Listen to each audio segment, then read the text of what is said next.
What was your guys' number one thing that you would have changed when you first started bow hunting? Well, because I'm so old and wise, I'm going to share with you what I'm going to share with you my number one thing that I would have changed if I had to restart bow hunting. When it comes to the stick and string, the stick is what I would have changed. Before we dive into this further, let me preface by saying, obviously, I'm not an expert in bow hunting. I don't know if anybody truly is. Maybe Fred Bear. No, I have not been bow hunting the longest. Have not killed the most deer. Not the best shot with the bow. But if this video is able to help somebody who's new to bow hunting, who's younger like I was at the time, and need a little guidance, a little help, here's just another YouTube video to maybe help you out. So when I first started bow hunting, I was using, I don't remember exactly what arrow it was, but it was a Carbon Express arrow. I do know that for sure. I'm not sure the grains per inch. I'm not exactly sure the total arrow weight. But what I do know is that it was a light arrow, a light, flimsy arrow. And at the time, the broadhead I decided to pair it with was a 2-inch Rage broadhead, mechanical. Now that point is important to note because I do believe it played a big factor into the deer that I shot with them. Had I would have started with this guy and a good fixed blade at the time, I would have had at least 2 more deer under my belt. Let me show you guys Exhibit A. We're just going to keep it nice and simple. The arrow that I was using at the time was too flimsy, too light. So if I remember correctly at the time, carbon arrows were becoming a lot more popular. Everybody wanted more speed. Now, my bow poundage at the time was not awful. I probably started with like 50-ish pounds, eventually got up to 60 pounds by the time I shot that deer that you've seen in the picture. Maybe it was even 70. So my bow poundage was not the issue. So there have been plenty other people who have done tests, experimented with different weights of arrows, broadheads, mechanicals, fixed blade. You guys can go look that stuff up elsewhere. I'm not really here to go into that. I'm just sharing with you my opinion. And I think a lot of other people have the same opinion too, so it probably has some truth to it. Am I right? So, like you've already seen, I shot two nice bucks, 2 pretty decent bucks. One especially that the neighbor ended up killing with a rifle. Unfortunate, very unfortunate. The exact same thing happened with both deer. I hit them maybe just like a touch high, and we all know like a high shot's probably one of the worst shots you can have. But it was, if you can see in the picture, it wasn't that high. It still should have got more penetration than it did. And that was ultimately what failed me. Penetration. I got probably about this much penetration. Okay, I said I was going to keep this short and simple. My arrows were light. They did not get enough penetration. And I believe another big factor that came into the penetration part was that I was shooting this big 2 inches. That's crazy. I think it's crazy. Mechanical blade broadhead, big cutting diameter, and a flimsy light arrow.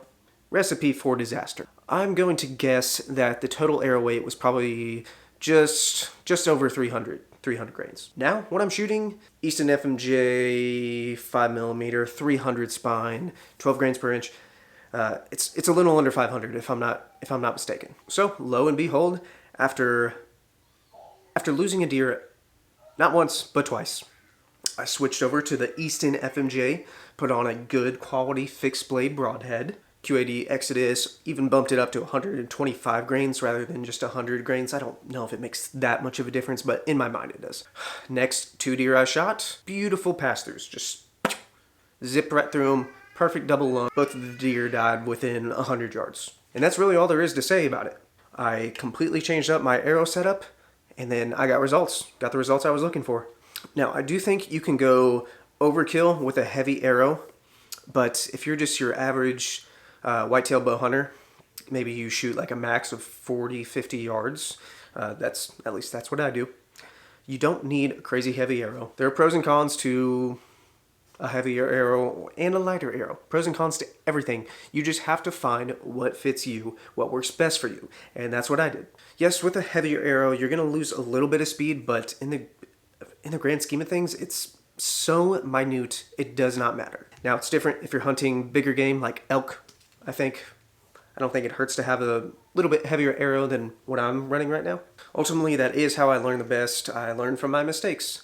That's how you're going to grow. That's how you're going to figure out what works for you. You're going to try some things, they're not going to work. You'll try some things, you're not going to like them. Eventually, you'll get to something that fits your setup and your hunting style.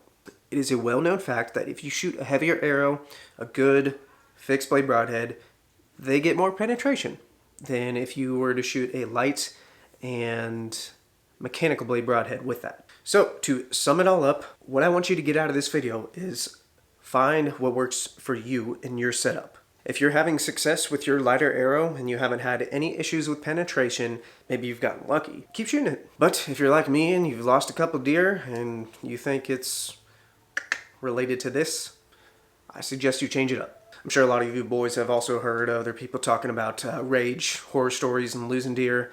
But also there's plenty of people who say they've never had issues with them. So, going back to my point, whatever works for you, that's what you should shoot. There are some basic ground rules that I think you need to have down. But like the old saying goes, if it ain't broke, don't fix it. It's been many years since I've shot a mechanical blade broadhead, but I have been thinking about trying one out. I am a little scared because of the last couple times that I've used one. I'm thinking about trying it out. I think that I shoot a heavy enough bow with a heavy enough arrow that I can get away with a good high quality mechanical blade broadhead. After all, have you seen those blood trails that they produce? Crazy. Again, this is all just my 2 cents. I'm not an expert, not a pro. Maybe one day. I hope some of you guys got something out of the video. Let me know what you guys think. Let me know what you would change if you had to go back and start from the beginning of bow hunting. Also hope you guys have had some success this deer season. Me personally, it has been a struggle, but it's still November. There's still plenty of good hunting to be had. So keep the missus happy and get out there.